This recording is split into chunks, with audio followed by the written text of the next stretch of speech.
তীব্র শীতে ভাটা পড়েছে যশোরের নদী বন্দরের কার্যক্রম। এর ফলে মোংলা ও চট্টগ্রাম থেকে আসা লাইটার জাহাজের পণ্য খালাসে দেখা দিয়েছে বিড়ম্বনা। ব্যাহত হচ্ছে স্বাভাবিক বন্দর কার্যক্রম। যশোরের নওয়াপাড়া নদী বন্দর থেকে বিস্তারিত জানিয়েছেন নজরুল ইসলাম মল্লিক। নদী বন্দর ঘুরে দেখেছি যে বিলম্বে নদী বন্দরে কাজ শুরু হচ্ছে এবং শ্রমিক সংখ্যাও অনেকটা কমে গেছে। আমরা যেটা জেনেছি এই শীতের কারণে তাদের কর্মক্ষমতাও কমে গেছে।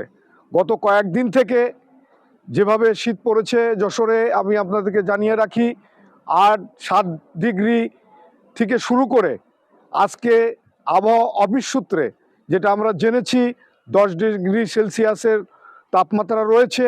এই তাপমাত্রা থাকা সত্ত্বেও বিভিন্ন জায়গায় মানুষ খুব দুরবস্থার মধ্যে রয়েছে। বিশেষ করে খেটে খাওয়া মানুষের জন্য খুবই কষ্টকর হয়ে গেছে। বিভিন্ন জায়গায় যারা দিন আনে দিন খায়, দিনমজুর যারা, তাদের জন্য খুবই অসুবিধার মধ্যে রয়েছে। রিক্সাওয়ালা, ভ্যানওয়ালা, তারা রিক্সা এবং ভ্যান ঠিকমতো চালাতে পারছেন না।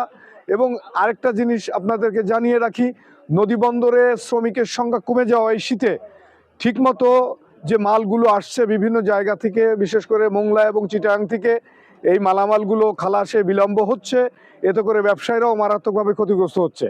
এবং আমরা দেখেছি যে এখন চাষের যে ভরা মৌসুম, এই যে চাষের সেই ভরা মৌসুমে কৃষকরা তাদের যে চাষাবাদ সেটা চরমভাবে ব্যাহত হচ্ছে এবং বিভিন্নভাবে তারা ক্ষতিগ্রস্ত হচ্ছে। তারা বলছে, কৃষকরা বলছে যে ঠিকমতো সময়ে যদি আমরা চাষাবাদ করতে না পারি তাহলে আমাদের ফসল উৎপাদন ব্যাহত হবে এবং আমরা মারাত্মকভাবে ক্ষতিগ্রস্ত হব। এই ছিল শীতের যশোর থেকে সর্বশেষ।